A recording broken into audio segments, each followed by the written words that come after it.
Polêmica sobre a verdadeira data do início do Campeonato Brasileiro. O primeiro Campeonato Brasileiro foi em 1971 ou começou bem antes? O que você acha disso? Fica comigo até o final, que tem muitas histórias sobre o Campeonato Brasileiro que vai te surpreender. Tem muita polêmica e tenho certeza que você vai ficar revoltado com algumas delas. Mas agora é hora de curtir o vídeo e se inscrever em nosso canal e me dar aquela moral. Sou o Emerich e é muito bom ter você comigo aqui. O Campeonato Brasileiro de Futebol, ou Brasileirão como se popularizou, é a principal competição de futebol do Brasil.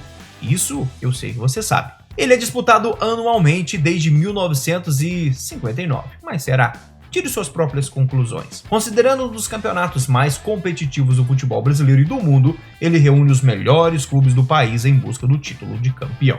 Ele é organizado pela Confederação Brasileira de Futebol, a CBF. O campeonato teve origem em 1959, com a criação do torneio Rio-São Paulo, que reunia as principais equipes do Rio de Janeiro e São Paulo apenas. No entanto, o primeiro campeonato brasileiro oficial só aconteceu em 1971. A criação do Campeonato Brasileiro foi um esforço conjunto da CBD, antiga Confederação Brasileira de Desportos, e dos clubes brasileiros. A ideia era criar uma competição nacional que reunisse os melhores times do país. O primeiro Campeonato Brasileiro, de forma oficial, foi disputado por 20 equipes e teve como campeão o Atlético Mineiro. Eu nasci e cresci sabendo que o primeiro Campeonato Brasileiro foi em 1971. Depois veio a CBF com essa ideia de reconhecer os campeonatos anteriores. Uma das características da história do Campeonato Brasileiro foi a falta de padronização no sistema de disputa. O formato da competição já passou por diversas mudanças ao longo dos anos, assim como as regras e o número de participantes. A primeira edição foi em 1971, mas antes disso já existiam torneios que funcionavam como percursores do Brasileirão: a Taça Brasil e o torneio Roberto Gomes Pedrosa, também conhecido como Taça de Prata. A Taça Brasil foi criada em 1959 e teve como objetivo reunir os campeões estaduais de todo o país em uma competição nacional. A primeira edição contou com a participação de 16 times e o Bahia sagrou-se campeão ao vencer o Santos na final. A competição foi realizada anualmente até 1968. Já o torneio Taça de Prata foi criado em 1967 com o objetivo de aumentar o número de participantes em uma competição nacional. O torneio contou com a participação de 16 equipes e foi disputado em 2 turnos. Na primeira edição, o Palmeiras sagrou-se campeão ao vencer o Internacional na final.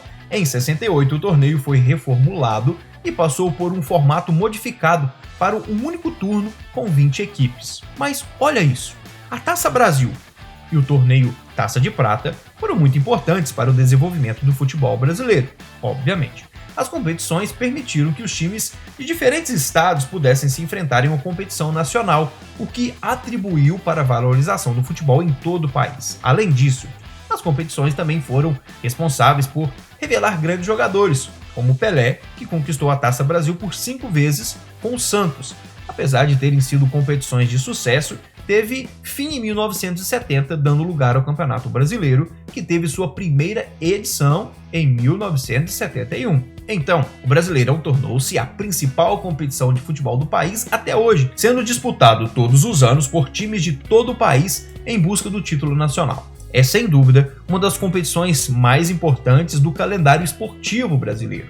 Eu particularmente gostava mais quando chegava na fase final, tinha a quarta de final, semifinal e a grande final, era mais emocionante. Pois hoje eu sei que valoriza principalmente o time que joga melhor, que faz mais pontos durante o ano, mas a final eu acho que faz falta. Na primeira edição do seu novo formato, o Campeonato Brasileiro, teve o campeão Atlético Mineiro, que venceu o último jogo, o Botafogo, por 2-1 em um triangular que também tinha o São Paulo. O Atlético contava com grandes jogadores como Dadá Maravilha, Paulo Isidoro, Vantuir e Humberto Ramos. Foi comandado pelo histórico técnico Tele Santana. Outras equipes que se destacaram na competição foi o São Paulo, que terminou em terceiro lugar. O artilheiro foi o Dadá Maravilha do Atlético Mineiro, com 15 gols marcados. O Campeonato Brasileiro é conhecido pela sua intensidade e equilíbrio, com muitos jogos decididos nos últimos minutos e viradas espetaculares. Além disso, a competição conta com alguns dos maiores clássicos do futebol mundial, como o Clássico Paulista entre Corinthians e Palmeiras,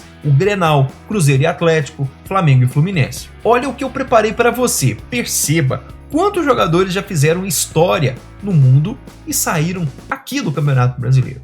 O Campeonato Brasileiro já consagrou diversos craques de forma mundial. Romário, Ronaldo Fenômeno, Ronaldinho Gaúcho, Kaká, Rivaldo, Neymar e muitos outros. Ao longo da sua história, o Campeonato Brasileiro foi vencido por vários clubes diferentes. Os maiores campeões são Palmeiras, que lidera com 11 títulos, atrás dele o Santos e o Flamengo com 8, Corinthians com 7, São Paulo tem 6, Cruzeiro, Fluminense e Vasco com 4 títulos, Internacional com 3 e Atlético Mineiro, Grêmio e Botafogo com 2 títulos. Lembrando que esses números são considerados antes também de 1971. Mas temos uma polêmica muito grande em relação aos títulos do Campeonato Brasileiro.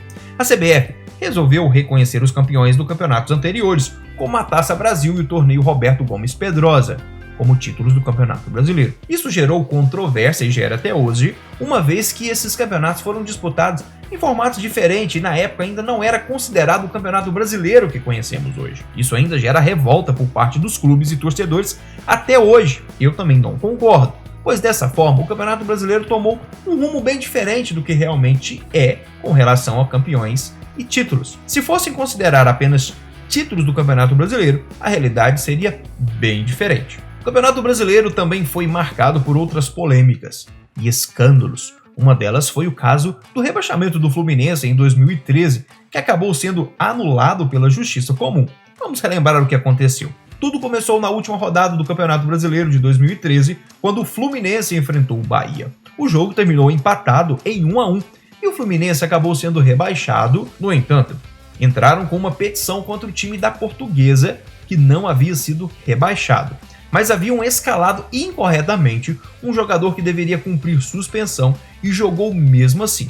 Com a condenação, a Portuguesa perdeu 4 pontos e caiu do 12º com 48 pontos para o 17º lugar, beneficiando o Fluminense, que pulou para 15º com 46 pontos. Há muitas especulações sobre esse assunto, falando até de mala preta. E uma das maiores polêmicas é do título de 1987. Uma das mais famosas da história do Campeonato Brasileiro, aconteceu quando o Flamengo e o Sport disputaram um título em 2 competições diferentes. O Campeonato Brasileiro daquele ano foi disputado em 2 módulos. O modo verde, que reunia os times tradicionais como se fosse a Série A, e o modo amarelo, que reunia os times considerados de menor expressão, como se fosse a Série B. O Sport, que disputou o modo amarelo, acabou vencendo a competição, porém a controvérsia começou quando os clubes do módulo verde resolveram organizar a Copa União, um campeonato paralelo ao Campeonato Brasileiro. A Copa União foi um sucesso de público e de crítica, com jogos emocionantes e a presença de grandes craques do futebol brasileiro. Porém, o Flamengo acabou conquistando a competição, vencendo no final o Internacional.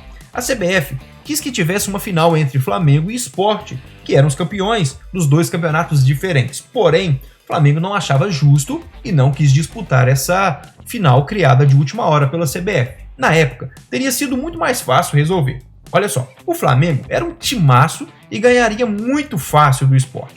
Olha a seleção que o Flamengo tinha: Zé Carlos, Jorginho, Edinho, Leandro, Leonardo, Ayrton, Andrade, Zinho, Zico, Bebeto e Renato Gaúcho. Na época, o Flamengo não quis jogar contra o Sport e o Sport foi considerado campeão. Mas depois a CBF decidiu reconhecer como campeão brasileiro o vencedor, o Flamengo. O Sport, que havia vencido o módulo amarelo, ficou sem o título. Essa decisão da CBF gerou muita controvérsia e discussão até hoje, pois muitos consideravam a Copa União tinha sido mais importante do que o módulo verde do que o Campeonato Brasileiro. Em 2011, o Sport entrou com uma ação na justiça para que o clube fosse reconhecido como verdadeiro campeão brasileiro de 87. Em 2017, a justiça deu ganho de causa ao Sport, reconhecendo o clube como legítimo campeão brasileiro de 87. Mesmo após a decisão da justiça, ainda há muita discussão sobre quem é o verdadeiro campeão brasileiro de 87. Agora eu vou te contar algo que talvez você não conheça ou não se lembre. Temos também o escândalo que envolveu a manipulação de resultados, envolvendo o árbitro Edilson Pereira de Carvalho em 2005, como ficou conhecido a máfia do apito. Um esquema onde árbitros manipulavam resultados dos jogos para beneficiarem investidores que apostavam os resultados nos sites. O esquema foi descoberto e denunciado por um jornalista e hoje apresentador do Sport TV, André Rizek, e levado a público. Os envolvidos foram expulsos e deram início a uma longa e polêmica investigação. O campeão daquele ano foi o Corinthians, que terminou 3 pontos à frente do segundo colocado, o Internacional. Se os resultados originais dos jogos tivessem sido mantidos, o Internacional poderia ter sido campeão, caso viesse a manter a distância na tabela. Uma das partidas anuladas, que também gerou muita polêmica, foi Santos 4, Corinthians 2. A investigação apontou que Edilson Pereira de Carvalho fazia jogo duplo, vendendo resultados para os dois lados em diversas partidas, o que fez com que os agentes e investigadores recomendassem a anulação de todos os 11 jogos arbitrados por Edilson. Na época, o caso teve grande repercussão da imprensa brasileira e internacional, levantando questionamentos sobre a integridade do futebol brasileiro.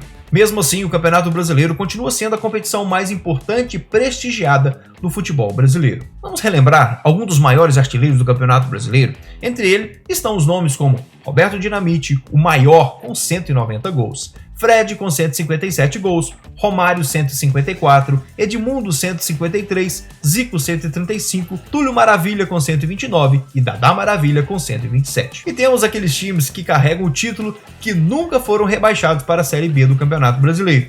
Clubes como São Paulo, Internacional, Santos e Flamengo. E você, concorda com a CBF em registrar os títulos ou o Campeonato Brasileiro foi só criado realmente em 1971? Deixa aqui embaixo a sua opinião, é sempre importante para nós do canal, sabemos o que você pensa. Aqui é o Emerich, valeu galera e aquele abraço!